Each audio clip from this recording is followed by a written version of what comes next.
हाँ तो नमस्कार बच्चों, कैसे हो आप लोग सभी। आई होप आप लोग अच्छे होंगे, अपनी पढ़ाई को अच्छे से कर रहे होंगे।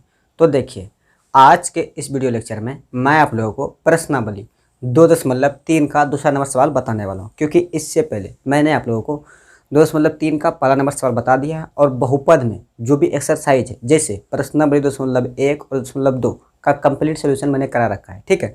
तो जो भी बच्चे उस वीडियो को नहीं देखें तो उस वीडियो का लिंक आपको डिस्क्रिप्शन में मिल जाएगा। अदरवाइज आपको बहुपद का एक सेपरेट प्लेलिस्ट भी मिल जाएगा, ठीक है। तो वो सारे वीडियो आप लोग को उस प्लेलिस्ट में मिल जाएगा, ठीक है। तो आप वहाँ से भी जाके देख सकते हैं, ठीक है। तो देखिए, आज के इस वीडियो लेक्चर में हम लोग क्या करने वाले हैं कि प्रश्नावली 2.3 का दूसरा नंबर सवाल का सोल्यूशन करने वाले हैं, ठीक है। तो देखिए, दूसरा नंबर सवाल क्या है।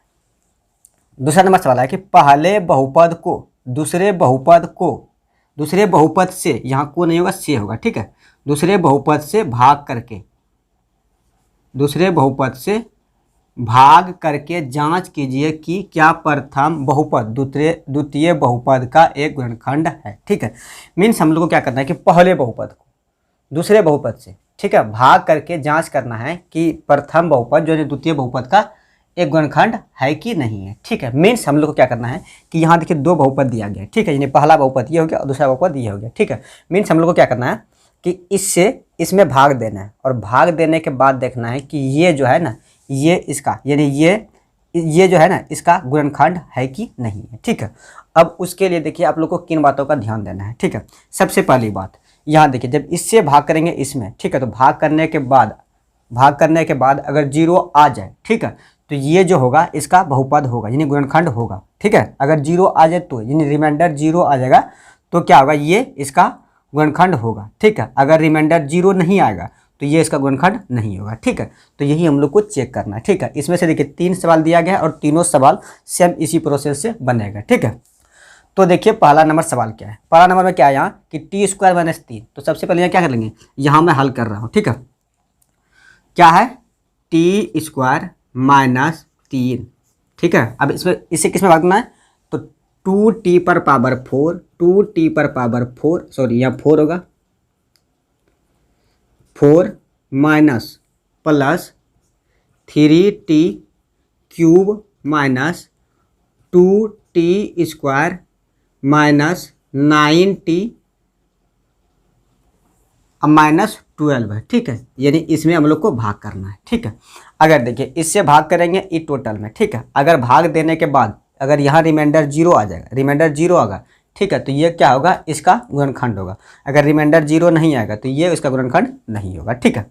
अब यहाँ देखो, अब रही बात कि भाग कैसे करेंगे। तो देखो मैंने पहले नंबर क्वेश्चन में बताया था, ठीक है। तो सबसे पहले यहाँ क्या करेंगे, यहाँ देखेंगे कि फर्स्ट टर्म में क्या है। तो यहाँ फर्स्ट टर्म में क्या है, 2t पर पावर 4 है, यही ना, 2t पर पावर 4 है। उसके बाद यहाँ देखेंगे, यहाँ क्या है, टी स्क्वायर है, यहाँ क्या है, 2t स्क्वायर है। तो सबसे पहली बात, अगर यहाँ देखो इसमें भाग करना होगा तो क्या होगा, 2 और t पर पावर 4, तो इसको t को 4 बार लिखेंगे। t को कितना बार लिखेंगे, 4 बार, ठीक है। अब नीचे क्या है, टी स्क्वायर, t को कितना बार लिखेंगे, 2 बार, ठीक है। t को 2 बार लिखेंगे, ठीक है। अब यहाँ देखो t एक बार t एक बार क्या बच गया, 2 बच गया, और t गुना t बच गया, क्या बच गया, यानी 2t स्क्वायर बच गया, ठीक है। अब यहाँ देखो हम लोग को किससे भाग देना है, तो 2t स्क्वायर से भाग देना है। इसमें किससे भाग देना है, 2t स्क्वायर से, ठीक है। अब देखो जब 2t स्क्वायर से ये पूरे में गुना करेंगे, क्या जाएगा, देखो यहाँ पे साइड में गुना कर दे रहा हूँ, 2, यहाँ देखो यहाँ क्या है, t स्क्वायर माइनस 3 है, यही ना, इसी से ना भाग दे रहे हैं। तो यहाँ लिखेंगे t स्क्वायर माइनस 3, अब इससे गुना कर दो, ठीक है। क्या आएगा, 2t पर पावर 4 माइनस 6t स्क्वायर, यानी ये चीज़ हम लोगों के पास में आ जाएगा, ठीक है। अब इसी चीज़ को हम लोग को यहाँ पुट करना है। तो देखो इसको मैं यहाँ से रिमूव कर देता हूँ क्योंकि स्पेस की कमी है, आप लोग जान ही रहो, ठीक है। तो देखो यहाँ क्या आएगा, 2t पर पावर 4 अब माइनस 6t स्क्वायर। देखो 6t स्क्वायर को 6t स्क्वायर के नीचे लिखेंगे। क्या ये t स्क्वायर है, तो नहीं है, ये t क्यूब है। t स्क्वायर कहाँ है, यहाँ है, तो यहाँ लिखेंगे, ठीक है। क्या लिखेंगे, माइनस 6t स्क्वायर लिखेंगे, ठीक है। अब इसे कर देंगे। अब इसको यहाँ से मैं हटा देता हूँ, ठीक है। अब यहाँ देखो, यहाँ हम लोग भाग किससे दिए, तो 2t स्क्वायर से, यहाँ लिख देंगे 2t स्क्वायर लिख देंगे, ठीक है। अब उसके बाद देखो, अब यहाँ क्या होगा, साइन चेंज होगा। यहाँ देखो प्लस, यहाँ क्या जाएगा, माइनस, और यहाँ माइनस है तो क्या जाएगा, प्लस हो जाएगा, ठीक है। अब यहाँ देखो 2t स्क्वायर प्लस में और 2t स्क्वायर माइनस में, ये दोनों कैंसिल आउट हो जाएगा, ठीक है। तो यहाँ क्या बच जाएगा, 3 टी पर पावर 3।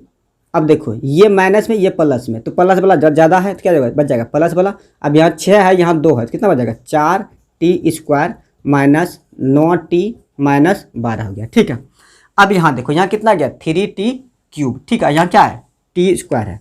तो देखो जब 3t³ में t² से भाग देंगे तो क्या बच जाएगा, 3 गुना, अब देखो t³ है तो मीन्स t को हम लोग कितने बार लिख सकते हैं, तो 3 बार लिख सकते हैं, 3 बार लिख सकते हैं, यही ना। उसके बाद देखो यहाँ t² है तो मीन्स t को कितने बार लिख सकते हैं, तो 2 बार लिख सकते हैं। तो देख लो t को 2 बार लिखें। अब देखो 1t क्या बच गया, 3t बच गया ना। तो अबरी बार जो हम लोग मल्टीप्लाई करेंगे इसमें किससे करेंगे, 3t से मल्टीप्लाई करेंगे। तो देखो जब 3t से मल्टीप्लाई करेंगे तो क्या हो जाएगा, पहले जो है उसको लिख लेते हैं, तो क्या हो जाएगा 3t³ माइनस 3 तिया 9t हो जाएगा, ये ना होगा, मीन्स इतना हो जाएगा। ठीक है, जब इतना हो जाएगा तो हमको अगली बार क्या करना है कि इस जगह इतना पुट करना है। ठीक है, सबसे पहले मल्टीप्लाई किससे किया है, तो 3t से। यहाँ क्या लिख देंगे, 3t लिख देंगे। यहाँ क्या लिखेंगे, 3t लिख देंगे। देखो मैं यहाँ क्या कर रहा हूँ कि इसको जो है ना, हो सकता है तो ऊपर लिख देंगे या फिर यहाँ साइड में लिख देंगे। ठीक है, कोई बात नहीं, अभी देखो आप लोग को दिख रहा होगा। ठीक है, तो यहाँ 3t लिख दिए। ठीक है, अब इस चीज़ को क्या करना है कि यहाँ लिखना है, तो इसको मैं हटा दे रहा हूँ यहाँ से। क्या है, 3t³ माइनस 9t। क्या ये t है, नहीं, ये t² वाला टर्म है। तो हम लोग को देखना है कि t वाला टर्म कहाँ है, तो t वाला टर्म कहाँ है, यहाँ है। तो इसके नीचे में लिख देंगे t वाला टर्म। ठीक है, अब इसको क्या करेंगे, साइन घटा यानी घटाएंगे, इसको क्या करेंगे, घटाएंगे। हम लोग जानते हैं कि जब हम लोग भाग करते हैं तो क्या भाग करने के बाद क्या करते हैं, घटाते हैं। ठीक है, तो यहाँ जब घटाएंगे तो क्या जाएगा, यहाँ प्लस है तो यहाँ माइनस हो जाएगा, और यहाँ माइनस है तो क्या जाएगा, प्लस हो जाएगा। ठीक है, अब यहाँ देखो t³ से t³ कैंसिल हो जाएगा, क्योंकि एक प्लस में दूसरा माइनस में। ठीक है, ठीक उसी तरह देखो यहाँ माइनस में यहाँ प्लस में, तो ये भी कैंसिल हो जाएगा। ठीक है, तो हम लोग के पास में बच क्या गया, तो 4t² माइनस 12 बच गया, ये हम लोग के पास में बच गया। ठीक है, अब यहाँ देखो 4t² माइनस 12 है। ठीक है, अब यहाँ देखो यहाँ तो t² है लेकिन क्या 4 है, नहीं है।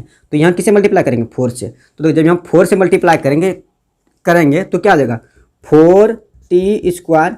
अब 4 गुना 3 करेंगे कितना हो जाएगा, 12, यानी माइनस 12 आ जाएगा। ठीक है, अब इसका क्या करेंगे, साइन चेंज करेंगे। ठीक है, तो यहाँ जब साइन चेंज करेंगे क्या आ जाएगा, यहाँ प्लस हो जाएगा और यहाँ माइनस हो जाएगा, तो ये दोनों कैंसिल आउट हो जाएगा, ये भी कैंसिल आउट हो जाएगा।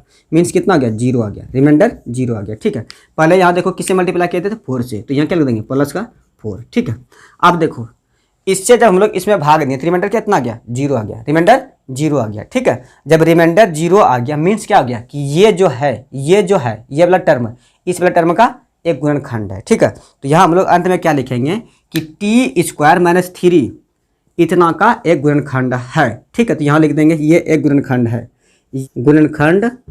ये चीज़ लिख देंगे, तो यही क्या जाएगा, आंसर जाएगा। ठीक है, तो क्या ये सवाल आप लोगों को समझ में आया? अगर समझ में आया तो इस सवाल का स्क्रीनशॉट लो, उसके बाद फिर रेस्ट ऑफ जो 2 सवाल है, ठीक इसी प्रोसेस पे हम लोग को बनाना है, और वो मैं आप लोगों के समक्ष में डिस्कस करूंगा। पहले आप लोग इस सवाल का स्क्रीनशॉट लो। तो देखिए दूसरा नंबर क्वेश्चन क्या है कि x² प्लस 3x प्लस 1। ठीक है, यानी इससे हम लोगों को अबरी बार पूरे में भाग देना है। ठीक है, तो पहले क्या करेंगे, इसको बाहर लिख लेंगे, उसके बाद फिर इसको अंदर लिखेंगे। ठीक है, तो क्या है, x² प्लस 3x प्लस 1, इससे हम लोग को किस में भाग देना है, तो 3x पर power 4 plus 5x³ minus 7x² plus 2x plus 2 इसमें हम लोग को भाग देना है। ठीक है, तो देखो हम लोग को वही ठीक क्या करना है कि अगर रिमाइंडर 0 आ जाएगा तो ये क्या होगा, इसका गुणनखंड होगा। अगर रिमाइंडर 0 नहीं आएगा तो ये इसका गुणनखंड नहीं होगा। ठीक है, तो वही चीज़ हम लोग को चेक करना है। ठीक है, तो यहाँ देखो क्या है, 3x पर पावर 4 है, जबकि यहाँ क्या है, x² है। ठीक है, तो यहाँ 3x पर पावर 4 है, और ये नीचे क्या है, यहाँ x² है। ठीक है, अब देखो 3 का तो 3 हो जाएगा, अब x पर पावर 4 है, मीन्स x को हम लोग कितना बार लिख सकते हैं, तो 4 टाइम्स लिख सकते हैं। ठीक है, तो यहाँ क्या आएगा, 4x लिख देंगे। ठीक है, यानी 4 टाइम्स x लिख देंगे, और नीचे कितना है, x² है, तो 2 टाइम्स x² लिख देंगे। ठीक है, अब यहाँ देखो x² से x² कैंसिल हो जाएगा। ठीक है, तो क्या बच जाएगा, तो 3x² बच जाएगा। ठीक है, अब यहाँ देखो अब हम लोग को यहाँ किससे मल्टीप्लाई करना है, तो 3x² से। ठीक है, देखो वैसे अगर मैं बताता कि 3x² से इसमें भाग लगेगा तो आप लोग को कन्फ्यूजन होता है कि सर कैसे, तो ठीक है, इसीलिए मैंने इस प्रोसेस से बताया, ठीक है, ताकि ये प्रोसेस आप लोग को आसान भी लगे और समझ में भी आए, ठीक है। तो देखो यहाँ किससे मल्टीप्लाई करेंगे, 3x से, ठीक है, 3x स्क्वायर से। देखो जब 3x स्क्वायर से मल्टीप्लाई करेंगे क्या आएगा, यानी पूरे में मल्टीप्लाई करेंगे तो पहले पूरे को लिख देंगे, उसके बाद फिर मल्टीप्लाई कर देंगे, ठीक है। तो देखो जब 3x स्क्वायर से मल्टीप्लाई करेंगे क्या जाएगा, 3x पर पावर 4 अब प्लस 3 तिया 9x क्यूब, उसके बाद 3x स्क्वायर हो जाएगा, ठीक है। मीन्स कितना जाएगा, इतना हम लोग के पास में आ जाएगा, ठीक है। अब यही चीज़ को क्या करना है कि यहाँ लिखना है, ठीक है। तो पहले मल्टीप्लाई किससे किया है, तो 3x स्क्वायर से, यहाँ क्या करेंगे 3x स्क्वायर लिख देंगे, ठीक है। उसके बाद यहाँ इसको पूरे वाले टर्म को यहाँ लिख देंगे, ठीक है। तो क्या है 3x पर power 4 plus 9x cube plus 3x square, ये चीज़ को हम लोग को लिख देना है, ठीक है। अब उसके बाद क्या करेंगे, इसका साइन चेंज करेंगे, ठीक है। तो पहले मैं इसको यहाँ से रिमूव कर दे रहा हूँ। तो देखो जब इसका साइन चेंज करेंगे तो यहाँ क्या है, प्लस है तो यहाँ माइनस हो जाएगा, और यहाँ प्लस है तो यहाँ भी माइनस हो जाएगा, और यहाँ प्लस है तो यहाँ माइनस हो जाएगा, ठीक है। तो ये देखो ये दोनों तो कैंसिल आउट हो जाएगा, ठीक है। तो यहाँ देखो अब minus 9x cube plus 5x cube, तो माइनस वाला ज़्यादा है तो माइनस वाला बच जाएगा, कितना बच जाएगा 4x क्यूब। यहाँ देखो -7 और -3 तो कितना आएगा -10x स्क्वायर, और इधर सॉरी स्क्वायर होगा यहाँ स्क्वायर, अब प्लस इधर 2x है तो 2x लिख देंगे, प्लस 2 है तो 2 लिख देंगे, ठीक है।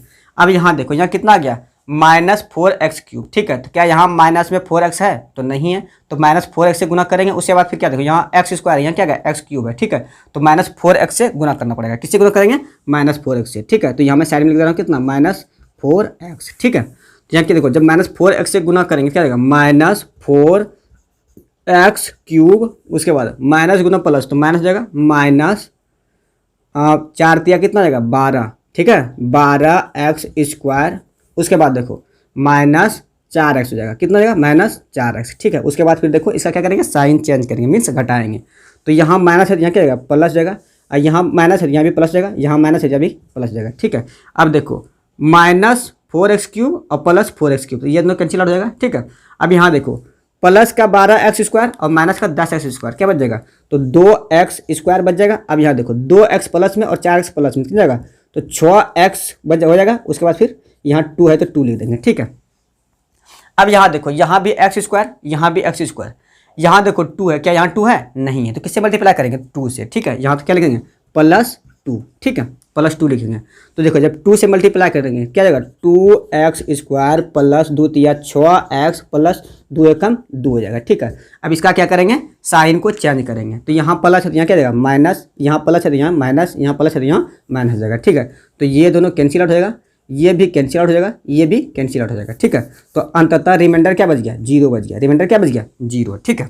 अब याद करो मैंने शुरू में ही बताया था अगर रिमाइंडर 0 बच जाएगा, ठीक है, अगर रिमाइंडर भाग देने के उपरांत 0 बच जाएगा तो क्या होगा, मीन्स ये जो है मीन्स इसका क्या होगा गुणनखंड होगा, ठीक है, गुणनखंड होगा, ठीक है। तो यहाँ हम लोग लिखेंगे ये एक गुणनखंड है, ठीक है। मीन्स अगर सही से लिखना होगा तो लिखेंगे इतना लिख लेंगे, ठीक है, और उसके बाद लिखेंगे इतना का गुणनखंड है, ठीक है। मैं यहाँ शॉर्ट में लिख दे रहा हूँ कि ये एक गुणनखंड है, ठीक है। तो क्या ये सेकंड नंबर सवाल आप लोगों को समझ में आया? अगर समझ में आया तो इसका भी स्क्रीनशॉट लो। उसके बाद फिर मैं थर्ड नंबर सवाल जो कि ये है इसको मैं आप लोगों के साथ में डिस्कस करता हूँ, ठीक है। तो सबसे पहले स्क्रीनशॉट लो। तो देखो तीसरा नंबर क्वेश्चन क्या है कि यहाँ देखो क्या है कि x क्यूब -3x + 1, ठीक है। यानी इससे हम लोग को क्या करना है कि इसमें भाग देना है, ठीक है। क्या है x पर power 5 -4x cube plus x square plus 3x + 1, ठीक है। इसमें हम लोग को भाग देना है, ठीक है।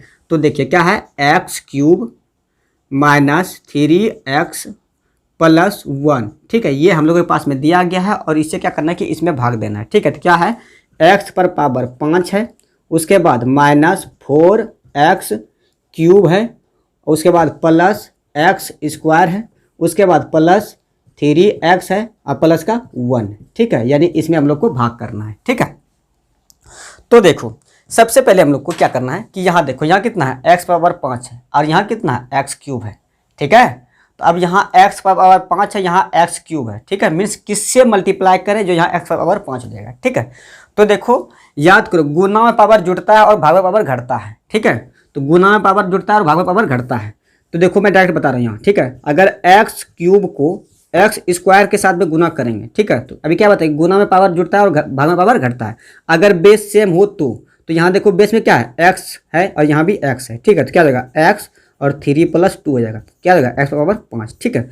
तो देखो जब यहाँ एक्स क्यूब को एक्स स्क्वायर के साथ मल्टीप्लाई किया, क्या गया, एक्स पावर 5, ठीक है। तो यहाँ जो इसमें भाग लगेगा, किससे भाग लगेगा, तो एक्स स्क्वायर से भाग लगेगा, ठीक है। तो यहाँ क्या लिखेंगे, एक्स स्क्वायर लिखेंगे, ठीक है। अब देखो एक्स स्क्वायर से सिर्फ इसी में नहीं, एक्स क्यूब में ही नहीं, बल्कि ये पूरे वाले टर्म में गुना करेंगे, ठीक है।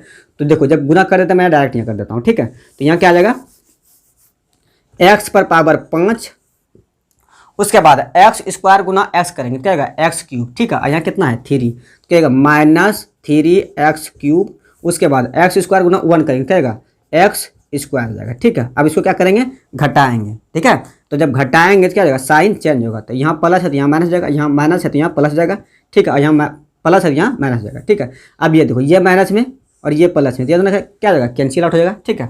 अब यहाँ देखो, यहाँ क्या है, -4x³ अब +3x³, तो माइनस वाला ज़्यादा है तो माइनस वाला बच जाएगा, कितना बच जाएगा, -x³। अब यहाँ देखो एक्स स्क्वायर प्लस में एक्स स्क्वायर माइनस में, तो ये दोनों भी कैंसिल आउट हो जाएगा, ठीक है। तो क्या बच जाएगा हम लोग के पास में, +3x + 1 बच जाएगा, ठीक है। अब यहाँ देखो, यहाँ भी x³, यहाँ भी x³, यहाँ माइनस है तो यहाँ माइनस है नहीं, तो किससे गुना करेंगे, तो -1 से, ठीक है। तो किससे भाग लगेगा, तो -1 से, ठीक है।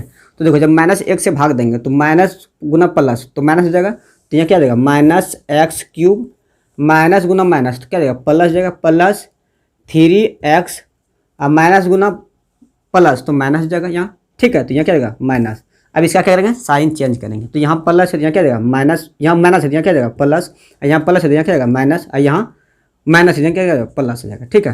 तो minus plus plus minus cancel हो जाएगा। अब यहाँ देखो, ये भी प्लस में, ये भी प्लस में, ठीक है। तो एक कितना हो जाएगा, 2 हो जाएगा, ठीक है। एक कितना हो जाएगा, 2 हो जाएगा, ठीक है।